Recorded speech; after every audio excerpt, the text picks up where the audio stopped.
করেছে এবং নবীনগর ব্রাহ্মণবাড়িয়া 5 নবীনগর নির্বাচনী এলাকায় কাজ করার জন্য আমাকে বলছে, নির্দেশ দিয়েছে।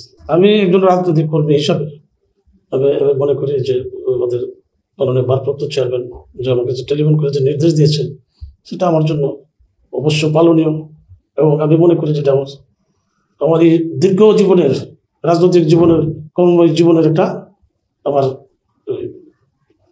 পাইছি আর কি স্বীকৃতি।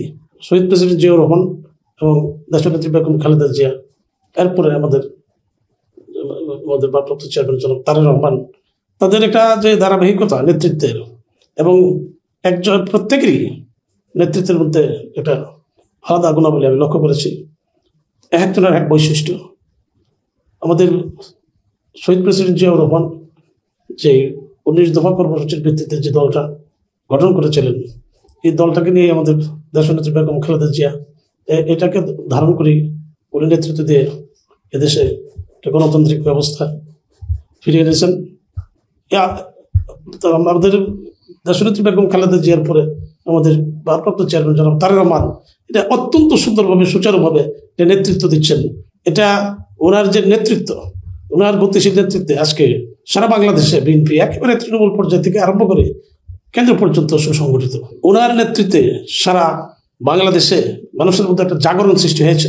উদাহরণস্বরূপ কিছুদিন আগে যে বিবিসির সাথে তিনি সাক্ষাৎকার দিয়েছেন, আমরা লক্ষ্য করেছি যে হাজার হাজার মানুষ এই বিবিসির সাক্ষাৎকার শোনার জন্য অপেক্ষা করে এবং সবাই দেখলাম দলমত নির্বিশেষে এই ওনার সাক্ষাৎকারটা সাধুবাদ জানিয়েছে এবং সমর্থন জানিয়েছে।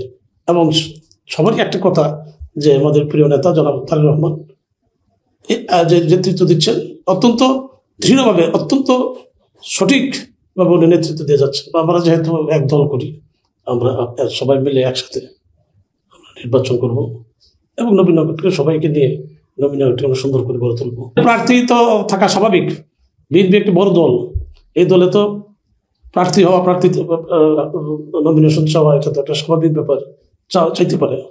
কিন্তু নমিনেশন তো পাবে একজন, সেটা যদি দল করে আমরা যারা দল করি, দল যেহেতু করি দলে আদর্শ বিশ্বাস করি, যাকে দানিশ দেওয়া হবে তার পক্ষে সবাই কাজ করবে। ইতিমধ্যে সবার সাথে আমার আলাপ আলোচনা হয়েছে, অনেকের সাথে কথাবার্তা বলেছি। ব্রাহ্মণবাড়িয়া 5 নবীনগরের সবাইকে নিয়ে আমি আগামী নির্বাচনটা করতে চাই এবং আমি সেভাবে কাজ করে যাচ্ছি। আমার নেতা যেহেতু নির্দেশ দিয়েছে কাজ করার জন্য, আমি কাজ করে যাচ্ছি। ফাইনাল নমিনেশন তো এখনো এটা বলা যাবে না, কাজ করে যাচ্ছি। নির্দেশ দিয়েছে, আমি নির্দেশনা অনুযায়ী কাজ করছি। আমাকে কাজ করার জন্য যেহেতু নির্দেশ দিয়েছেন, আমি সবাইকে নিয়ে, আমি তো দীর্ঘদিন যাবৎ নবীনগর কাজ করতেছি, দলের সাথে কাজ করতেছি। আমি দীর্ঘদিন যাবৎ নবীনগরের 21টি ইউনিয়নের প্রতিটি গ্রামে, পাড়া, মহল্লায়, ওয়ার্ডে কাজ করে যাচ্ছি। তাই এখন নির্দেশনা যেহেতু পেয়েছি, এখন আমি সবাইকে নিয়ে আমরা ঐক্যবদ্ধভাবে আগামী নির্বাচনটা কিভাবে আমরা সফল হতে পারবো সে লোকে আমরা কাজ করব।